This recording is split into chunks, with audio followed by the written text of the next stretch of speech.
Height cylinder का 21 गुना है radius का, सिलेंडर का वॉल्यूम 22638 है, कर्व्ड सरफेस एरिया हमें बताना है। अब देखिए यहां पर कई चीजें हैं, जैसे आप कहोगे कर्व्ड सरफेस एरिया की हम बात करते हैं सिलेंडर में तो वो 2 पाई आर एच होता है।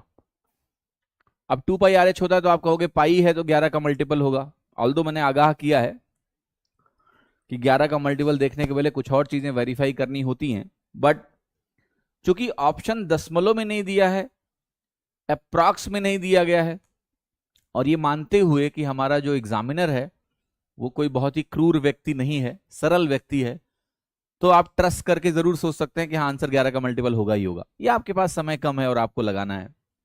अब ये मनाओ कि 2 ऑप्शन 11 के मल्टीपल ना निकले, ठीक है, बट आपको मैं एक चीज बोल रहा हूं कि बिना ये देखे हुए कि रेडियस के नीचे 11 नहीं आ रहा है हम कुछ बोल नहीं सकते हैं।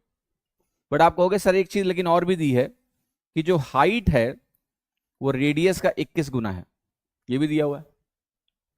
तो अगर हाइट रेडियस का 21 गुना है तो एक चीज और क्लियर हो गई कि इसका जो 22/7 आएगा ये वैल्यू कट जाएगी। मैं लिख रहा हूं 2 इंटू 22, अगर मैं नीचे 7 लिखूं और यहां r इंटू आर है, 21 यहां है तो 7 तरीक 21 कट जाएगा। तो आप कहोगे सर यहां ऐसा महसूस हो रहा है कि 11 कटेगा नहीं, 11 तो कहीं से कटा ही नहीं, रेडियस हाइट भी 21 आ रहा है तो वो 7 कट गया, 11 तो अभी मौजूद है।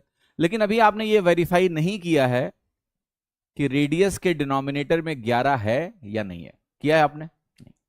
तो ये बात को दिमाग में बिठा लीजिए कि आंसर 11 का मल्टीपल तब होता है जब ये श्योर हो कि रेडियस या हाइट किसी में भी नीचे डिनोमिनेटर में 11 नहीं आएगा, मतलब रेडियस k/11 टाइप का नहीं है। यहां पर अभी हमने वो वेरीफाई नहीं किया है, राइट। तो अगर हम सीधे 11 का मल्टीपल देख के उत्तर लगा रहे हैं तो कहीं ना कहीं हम विश्वास कर रहे हैं कि मेरा जो रेडियस वैल्यू है उसके डिनोमिनेटर में 11 नहीं है। एक ट्रस्ट आप, एजम्पशन आप लेके चल रहे हो। खैर 11 का मल्टीपल 8 4 12 6 6 12 ये हो सकता है, इसको मैंने कहा होल्ड, ये हो सकता है, इसका मतलब ये नहीं कि यही उत्तर है, बाकी 3 ऑप्शन नहीं होने चाहिए। तो 8 4 12 8 6 14 ये नहीं है तो ये गलत, ये 11 का मल्टीपल नहीं है। हम ये मान के चल रहे हैं कि मेरे रेडियस के डिनोमिनेटर में 11 नहीं है, ये मान के चल रहे हैं, तब हम कह रहे हैं कि हाँ ठीक है ये 11 का मल्टीपल नहीं तो ये गलत है। 6 4 10 6 16 8 6 14 गलत, 6 8 14 6 20 और 20 - 5 गया 15 गलत। तो एक ही ऑप्शन 11 का मल्टीपल है, तो ये मानते हुए कि रेडियस के अंत में डिनोमिनेटर में 11 नहीं आएगा, ए ऑप्शन सही होगा। लेकिन फिर से मैं एक चीज रिपीट कर रहा हूं आप सभी को कि ये माना है आपने, अभी कुछ और नहीं देखा है आपने, है ना, सॉल्व नहीं किया है, तो we have assumed that. Although ऐसा 99.99% सवालों में होता है, एसएससी में आप देखोगे तो बहुत सवालों में ऐसा होता है, वो अच्छी बात है, किंतु सतर्क रहना आवश्यक है बेटा, ठीक है, एग्जाम में कहीं धोखा ना हो जाए तुम्हारे साथ। खैर अब इस सवाल को ट्रेडिशनली सॉल्व करते हैं क्योंकि कैलकुलेशन करने की आदत भी जरूरी है।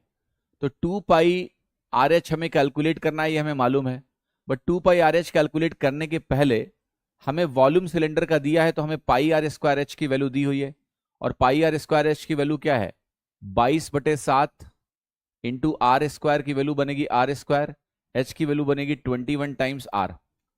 तो ओवरऑल अगर वैल्यू मैं देखूं तो मेरे पास है 22 इंटू 3 इंटू आर क्यूब, और ये वैल्यू किसके बराबर है 22638, इसके बराबर है कि नहीं है? Yes, clear.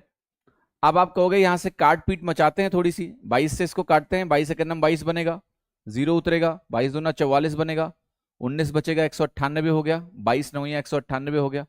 फिर आर क्यूब की वैल्यू 3 से डिवाइड करके लिखेंगे, 3 तरीका 9, 3 चौके 12, 3 तिया, आर की वैल्यू 7 आ गई, ठीक। अब जब आर 7 आ गया है तो आप 2 पाई आर एच की वैल्यू निकाल सकते हो, और ये श्योर भी हो गया यहां पर कि भाई डिनोमिनेटर में 11 नहीं है। इवन आपने जब ये लिख दिया तब भी श्योर हो गया कि आर क्यूब के आर की वैल्यू में नीचे 11 नहीं आएगा, क्योंकि आर क्यूब की वैल्यू में नीचे 11 आने के लिए मुझे यहां 11 का क्यूब चाहिए, जो कि नहीं है, ठीक है। तो ये एक स्टेप जाके ही पता चलेगा, ऐसे तुरंत शुरू में नहीं क्लियर है। अब 2 पाई आर एच की वैल्यू अगर आपको लिखनी है तो आप कहोगे 2 इंटू 22/7 इंटू आर आपका 7 हो गया, और एच की वैल्यू हो गई 21 इंटू 7, सो 21 इंटू 7 लिख लीजिए, 21 इंटू 7 लिख लीजिए, और इस कैलकुलेशन को आप कर लेंगे तो आपका उत्तर आ जाएगा। 7 से 7 कट गया तो ये वैल्यू हो गई 2 इंटू ये 7 इंटू 21। आप 21 इंटू 22 सीधा निकाल लो, फिर 7 से गुणा कर लो, या फिर आप 7 इंटू 21 निकाल के 22 से गुणा कर लो, तो 22 इंटू 147 हो गया। ठीक, अब ये 2 इंटू 22 सत्ते कितना होता है 154, हंसी लाई 15, 22 चौका 88 और 15 हो गया 103, हंसी लाई 10, 22 सेकेंड नंबर 22 और 10 32, तो ये हो गया 6468। आपका आंसर हो गया